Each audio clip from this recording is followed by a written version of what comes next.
Hello guys, स्वागत है हमारे नए वीडियो पे। आज इस वीडियो में हम जानेंगे एम्पियर रिले 300 के बारे में। ठीक है, ये वर्क कैसे करता है, इसका क्या क्या प्रोटेक्शन है। ये इस तरह से होता है कि बहुत सारा स्विच देख के लोग इलेक्ट्रिकल लोग घबरा जाते हैं, तो वो कुछ अपना रिले इस तरह का होता है। ठीक है, इसका 1-2 पॉइंट एनसी होता है, 3-4 एनओ होता है, 7-8 कॉइल होता है, एक सप्लाई होता है।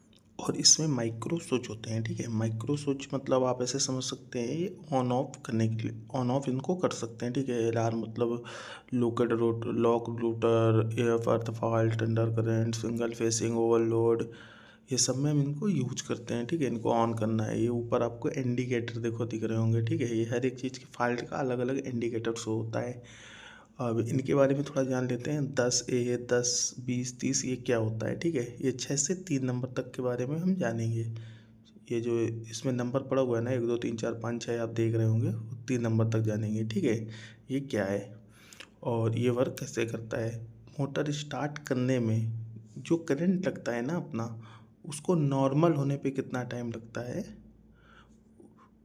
उस बारे में ये स्विच काम करता है। मतलब अगर आप जो टाइमिंग करके रखेंगे उस हिसाब से अगर नॉर्मल नहीं हो रही है मोटर, ओवर करंट जा रहा है, तो ये ट्रिप कर देता है। ठीक है, जैसे 10A अपना होता है, तो 10A अगर आप इसको ऑन कर रहे हैं तो अपनी मोटर 2 से 10 सेकेंड के बीच में अगर नॉर्मल नहीं होगी तो ट्रिप कर जाएगा। जैसे 10 नंबर को आप ऑन कर रहे हैं तो 10 नंबर में ऐसा होगा कि 4 से 10 सेकेंड के बीच में अगर अपना मोटर नॉर्मल नहीं होगा तो ये टिप कर जाएगा। और अगर 20 को आप ऑन कर रहे हैं तो 6 से 10 सेकेंड में अगर मोटर नॉर्मल नहीं होगा तो ट्रिप कर जाएगा। ठीक है, ये आपको क्लियर हो रहा होगा।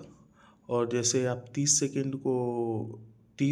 को नंबर को ऑन कर रहे हैं तो 9 से 30 सेकेंड के बीच में अगर आपका मोटर नॉर्मल नहीं होगा तो ये टिप कर जाएगा। ठीक है, इतना आपको क्लियर हो गया होगा। इसलिए इसमें बहुत ज़्यादा डिस्टर्ब नहीं होना है। आपको जिस हिसाब से आपका मोटर हो, जिस हिसाब से आपको उसकी टिपिंग सेटिंग करनी हो, उस हिसाब से आप कर सकते हैं।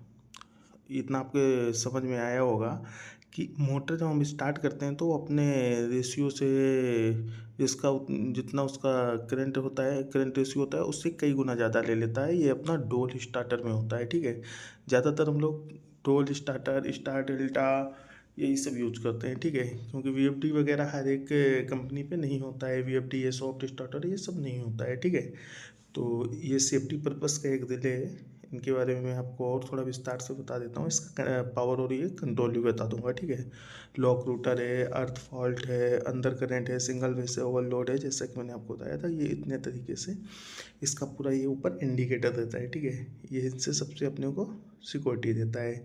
और ये जो अपना MPR 300 रिले है ना, इसका वर्किंग अच्छा है। इसके इमेज में आपको दिख रहा होगा, बैक साइड में होल रहता है 3। उसमें हम क्या करते हैं, 3 फेस को अपने हम इंटर करते हैं, RYB। ये क्या करता है, फेस सीक्वेंस को डिटेक्ट करता है। अगर जैसे मैं आपको एग्जांपल ये देखो मैंने दिया है, RYB है। ठीक है, और ये रिले है जो अपना ऐसा राउंड मैंने बॉक्स जैसा बनाया, वो रिले है। ठीक है, इसके अंदर से ये 3 वायर गया हुआ है।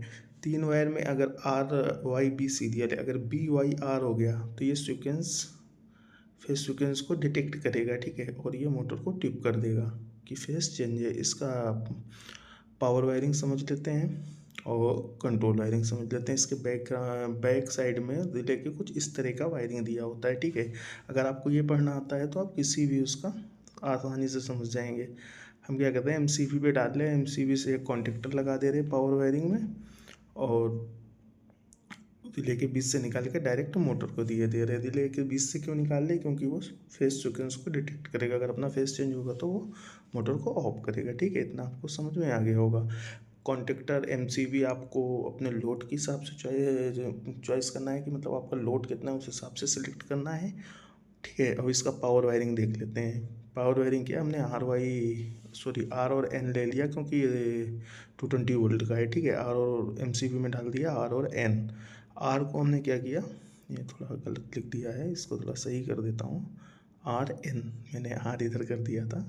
ठीक है, ये अपना R पे से उधर से हमने MCB से निकाला, और उसको उधर से निकाल के क्या किया, जो अपना MPR 300 है उसके NC पे 1 पे डाल दिया, और 2 से फिर उसको निकाल लिया। ठीक है, NC मतलब 1 2 अपना NC है ना, 2 से निकाल के स्टॉप बटन में डाल दिया। स्टॉप बटन से फिर एक उसी नीचे नीचे वाले वायर को एनसी के स्टार्ट बटन में डाल दिया और उधर से कॉन्टेक्टर को होल्ड करने के लिए एक एनो लगाया।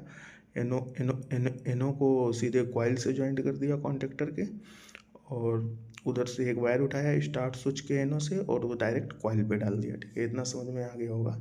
और ये जो हमने इधर स्टॉप और स्टार्ट स्विच के बीच से वायर लिया है, ये हमने होल्डिंग के लिए लिया है। कॉन्टेक्टर मतलब अपना होल्ड होने के लिए। अगर आप ये नहीं डालेंगे तो आपका कॉन्टेक्टर होल्ड नहीं होगा। ठीक है, इतना आप लोग क्लियर हो गए होंगे। इसका रिले का मतलब बहुत अधिक यूज होता है, बड़ी मोटरों में, छोटी मोटरों में, सब तरह की मोटरों में सेफ्टी पर्पज के हिसाब से यूज होता है। ठीक है, अगर किसी को कुछ समझ में नहीं आया हो, कोई डाउट हो तो कमेंट कर देना, मैं आपको रिप्लाई कर दूंगा। ठीक है, जब तक के लिए चलता हूँ, मैं मिलता हूँ नए वीडियो में। अपने भाई को सपोर्ट करो, लाइक एंड शेयर करो। ठीक है।